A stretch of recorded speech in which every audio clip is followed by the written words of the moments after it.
सुल्तान टीपू की जो अंगूठी कत्ल करके उतारी गई थी, उस अंगूठी पर राम लिखा हुआ। राम, ये शहीद टीपू सुल्तान के हाथ की उतरी हुई अंगूठी। ये था हिंदुस्तान। एक अंग्रेज के हाथों मारे हुए के हाथ में राम, और एक अपनों के हाथों से कत्ल किए हुए बापू के नाम। और मरते वक्त कौन सा शब्द निकला बापू के नाम से? ये राम। और आज राम के नाम पर एक बापू की हत्या और दूसरी संगापटन में अंग्रेजों के हाथों से सुल्तान टीपू का कत्ल।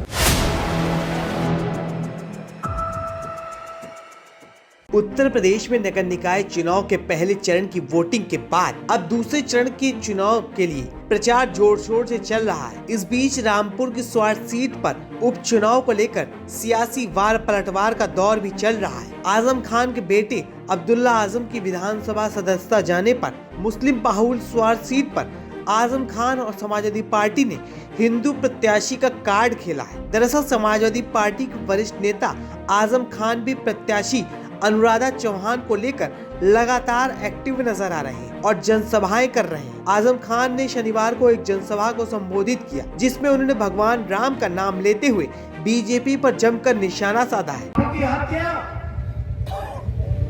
और मरते वक्त कौन सा शब्द निकला बापू के नाम से? ये राम। और आज राम के नाम पर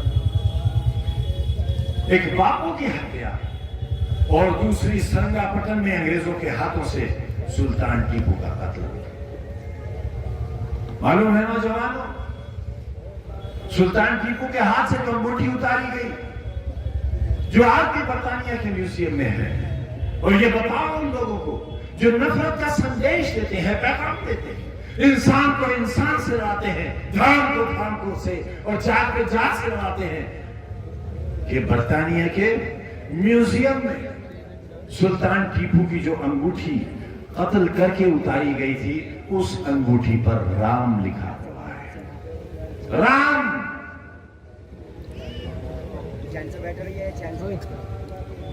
ये शहीद टीपू सुल्तान के हाथ की उतरी हुई अंगूठी थी। ये था हिंदुस्तान। एक अंग्रेज के हाथों मारे हुए के हाथ में राम, और एक अपनों के हाथों से कत्ल किए हुए बापू के ऊपर। अब आपको न किसी फिरंगी से लड़ना है, न किसी सात समंदर पार वाले से, न किसी अपने से, लेकिन अपने अंदर के इंसान से आपको जरूर लड़ना है। जो आपके अंदर एक धोखे वाला इंसान, एक झूठा और फरेबी इंसान बैठा हुआ है, उससे लड़ना है। हमारे आंसुओं का हिसाब नहीं दे सकोगे, हमारी तकलीफों का बदला नहीं दे सकोगे, हम मांगने भी नहीं आए, लेकिन हाँ, हम आपसे मांगने आए हैं। हम आपसे अपना हक मांगने आए हैं। वो हक जो हमारी 50 साल जद्दोजहद और मेहनत का हक है, वो मांगने के आए हैं। और वो यह है कि हमने कहीं आपको नहीं बेचा, कहीं आपका सौदा नहीं किया और कहीं आपका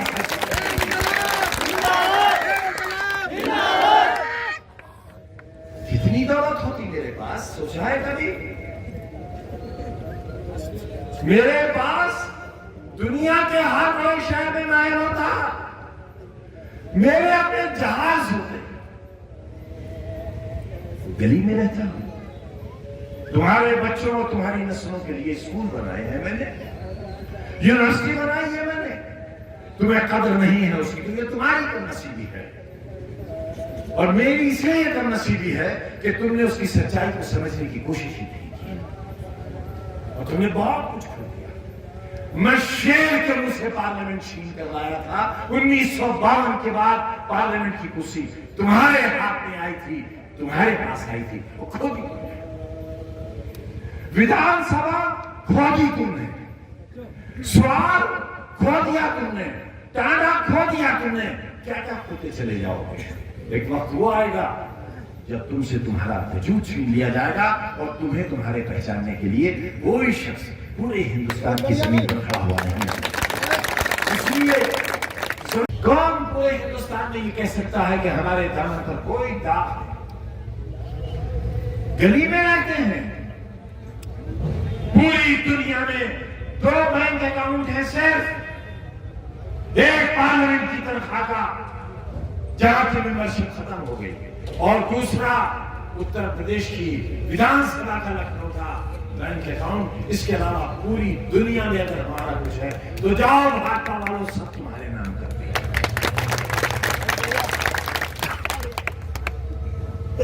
एक ऐसा शख्स, एक ऐसा खानदान, एक ऐसी सोच और एक ऐसा काफिला रखने वाला जिसमें सैकड़ों मुकदमे हैं, लेकिन एक मुकदमा भी हमारे ऊपर करप्शन, बेईमानी या चोरी का नहीं है।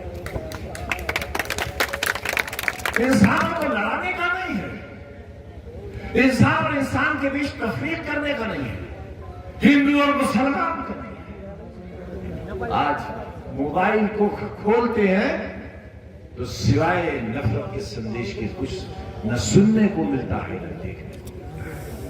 ये तरक्की का कैसा इस्तेमाल है, ये कैसी तरक्की है जो इंसानों को इंसानी हक देने के बजाय इंसानों से उनकी जिंदगी छीन रही है, उनका वकार छीन रही है, उनके आपस का भाईचारा छीन रही है, मोहब्बत छीन रही है।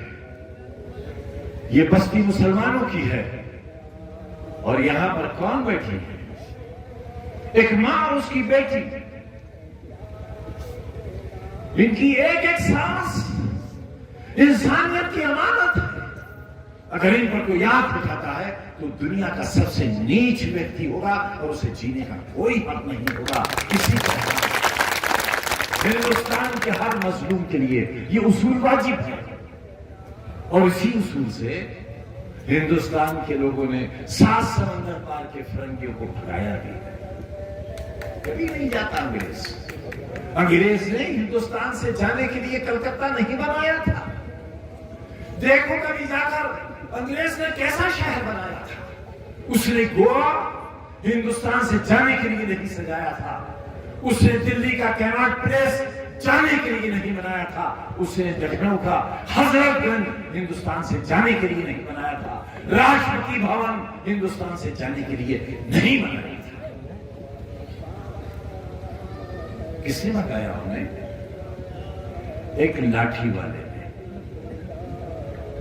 एक उसने जिसके जिस्म पर सिर्फ इतनी कपड़े की धज्जी थी जिससे उसके जिस्म का जरूरी हिस्सा ढका जा सकता हो। वो जाड़ा हो, गर्मी हो या बरसात, उसे पूरे हिंदुस्तान ने बाबाए कौम कहा, राष्ट्रपिता कहा। वो किसी की मां के शौहर नहीं, लेकिन हिंदुस्तान के हर बच्चे की बात थी, इसलिए कि उन्होंने गुलामी से आजादी दिलाई थी।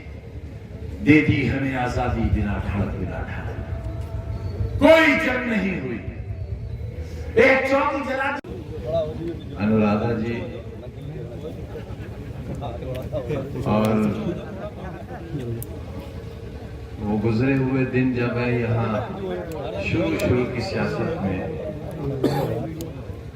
आपके बीच आता था, खालिद भाई की उम्र भी इन्हीं बच्चों जैसी थी। अब इनकी दाढ़ी सफेद है और मेरी दाढ़ी लाल है।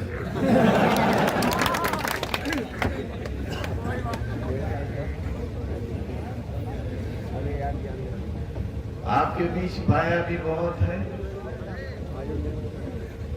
और अपने बीच से खोया भी बहुत है। पाने की कोई जल्दी नहीं है, इसलिए कि कल के तानाशाहों के दौर भी देखे हैं। अब्दुल्ला साहब तो बहुत छोटे हैं, आप भी सब बच्चे हो। आपने क्या देखा है?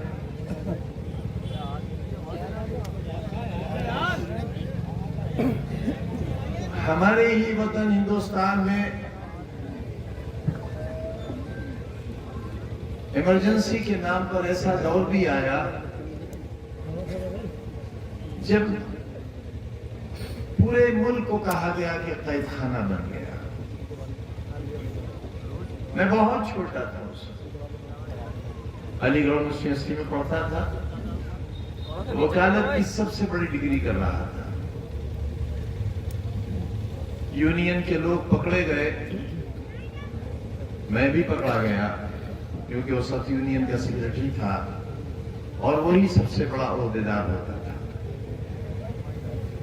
मुझे अलीगढ़ की एक ऐसी कोठरी में रखा जेल की जहां कभी एक बहुत नामवर डाकू होता था, उसका नाम था सुंदर डाकू। हमारे साथ आज जो कुछ हुआ है ये कोई अजूबा नहीं है, ये कोई ऐसा नहीं है जिसके लिए हम तैयार नहीं थे, या हमारा हड्डी गोश्त उन हथकड़ियों के लिए आमादा नहीं था।